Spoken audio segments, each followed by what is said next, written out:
This is the first book I have read from John Ajvide Lindqvist. Of course, I knew about the well-known Nordic horror Let the Right One In, which I haven't read yet, which was made into a film, both the Swedish version in its own right and later an American release. And I've seen both, and I have to say both versions are really well done. Retired singer-songwriter Lennart, while out mushrooming, apparently that's what you do in Sweden on grey days, he discovers an infant left for dead in the woods. Now, from the get-go, Lennart, after hearing the baby girl cry a single perfect pitch note, decides then and there to take the infant home to his wife Layla, who not only is Lennart's spouse, but the other half of the folk pop duo Lennart and Layla, a somewhat semi-successful folk pop group 20 years ago. Lennart is convinced the little girl is special, but more than that, he knows she's disturbed, and so to save her from a life of possibly being institutionalised, they both decide to raise her in secret. As the child grows and is now named Therese by Jerry, Lennart and Layla's wayward son, who visits now and again, it's clear she possesses a singing voice like nothing the three have ever heard the likes of. The young girl knows nothing of the outside world or even outside the house where she lives, which is mostly in the basement.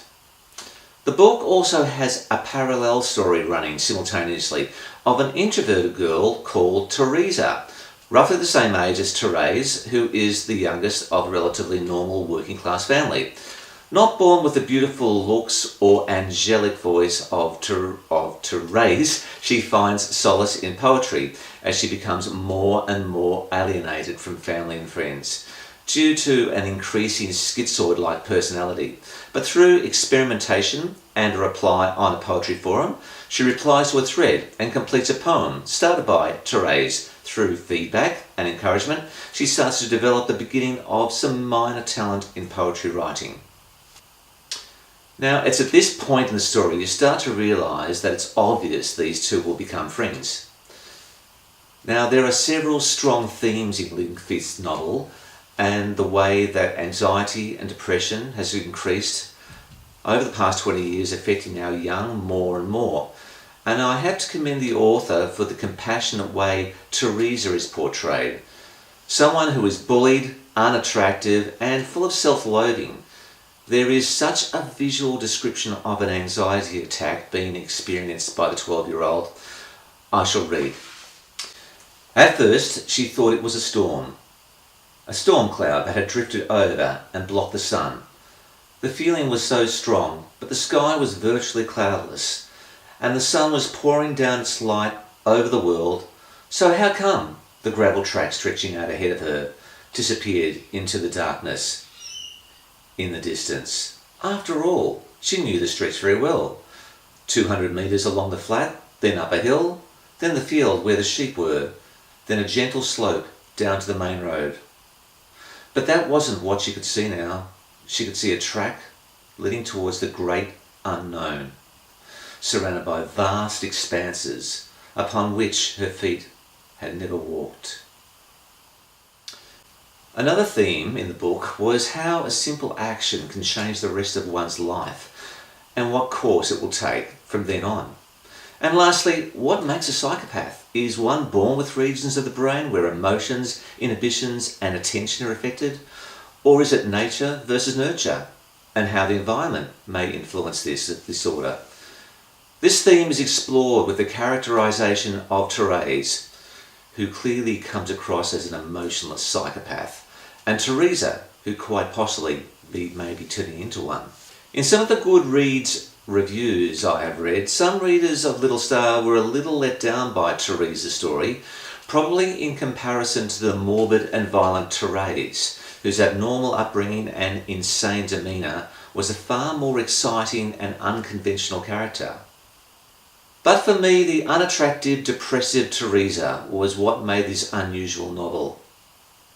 As much as Therese was a one-dimensional psychopath, the story of Teresa and her path to become one was far more absorbing. Now, a warning to the squeamish, there are descriptions of extreme graphic violence placed where appropriate to the story, and I don't think it's unwarranted given the subject matter, but just letting you know. Lindqvist has a talent for a characterisation, but I feel he could have invested a little more with the plot. The English translation of my ebook version of Little Star had a few grammatical errors, but these were minor niggles otherwise. The narrative flowed well, and I found myself getting deeply involved in the story, as it was really quite just readable. In the last 10 years or so, there has been an increased interest in Nordic culture, given the popularity of Nordic noir, and reading crime or horror set against a backdrop of an icy landscape and isolation, with often moody and sometimes depraved characters, gives readers a window into a culture that is both exotic and attractive. In future reviews, I'm going to come back to Nordic literature, and I'll also focus on some of the classic cinema that has been produced there in the past. It has been a year since my first review on this channel, and I had previously planned to do a review on average each fortnight, but sometimes life gets in the way. Over the past 12 months, I've given thought on what direction I wanted this channel to take, and realised that instead of going down the well-worn road of popular fiction and film, that I will concentrate on the opposite, that is, weird and dark fiction and cinema. Now, if this is what interests you, give a like or jot down a comment and hit that subscribe button for more. Thanks for viewing.